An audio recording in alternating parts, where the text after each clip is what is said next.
শরীফ বলে কোরআনকে সম্বোধন করে। এই কোরআনুল কারীম আল্লাহ রাব্বুল আলামিন 30 পারায় নাযিল করলেন নবীজির জীবনের নবুয়তের জীবনের 23 বছর 6 মাস সময় লেগেছে কোরআন নাযিল হতে।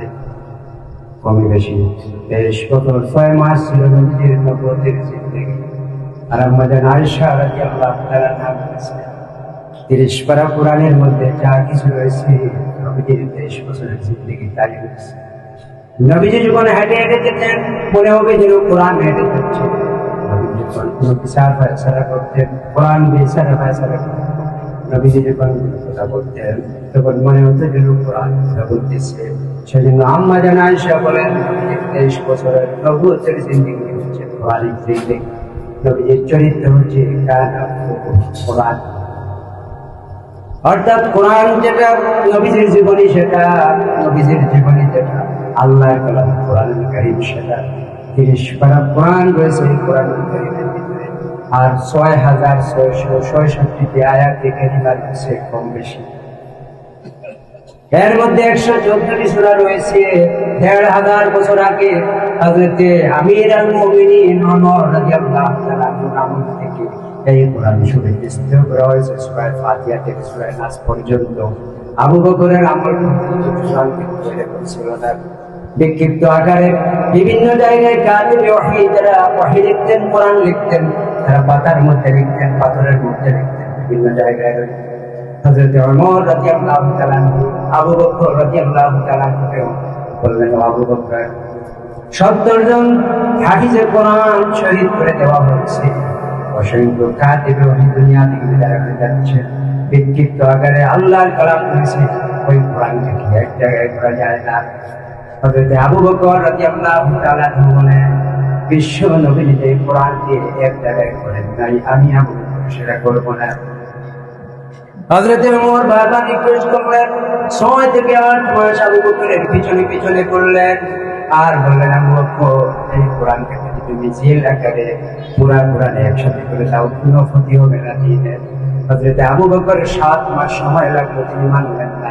কিন্তু ওমর রাদিয়াল্লাহু তাআলা মনে মনে ভাবলেন যে আল্লাহ রাব্বুল আলামিন আমি আমার সিদ্ধান্তকে সমর্থন করে বিশ্ব নবীজির সঙ্গে যখন আমি কথা বলেছি আল্লাহ রাব্বুল আলামিন কোরআনের মধ্যে 22 জায়গায় আমি করে আল্লাহ ওহী নাযিল করেছে। সুবহানাল্লাহ। সুদীর্ঘ 7 মাস পরে আবু বকরের খেলাফতের আমলে আবু বকর রাদিয়াল্লাহু তাআলা চিন্তায় পড়ে গেলেন আরে বিগত 7 বছর থেকে ওমর আমাকে রিকোয়েস্ট করছেন এই কোরআনকে এক জায়গায় করার জন্য। আমি কথা তো মানলাম না, কিন্তু আল্লাহ সুবহানাহু ওয়া তাআলা ওমরের দিলের মধ্যে ভাবের সৃষ্টি করে দিলেন।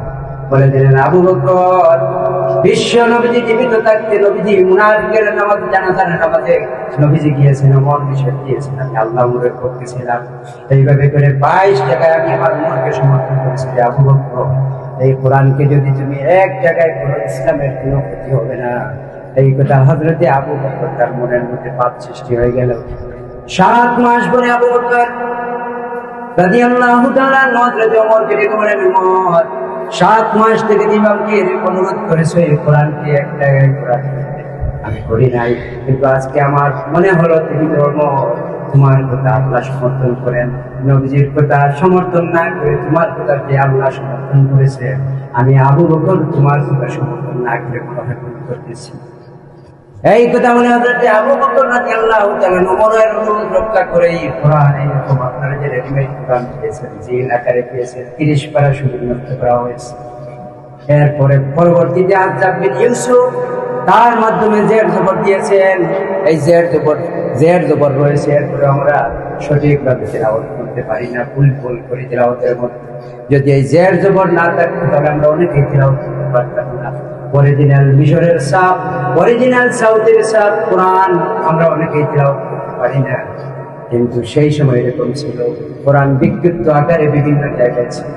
সেই কোরআনকে সহজ করে দিয়ে হযরতে ওমর রাদিয়াল্লাহু তাআলা আপনার জন্য জিল বুক বানিয়ে দিয়ে গেছেন। এই কোরআনের থেকে শ্রেষ্ঠ নিয়ামত পৃথিবীতে আর নাই। এই কোরআন দুনিয়ার মানুষের উত্থানের কথা বলে, বাতিলদের পরাজয়ের কথা বলে, উত্থানের কথা বলে, পতনের কথা বলে, স্বৈরাচার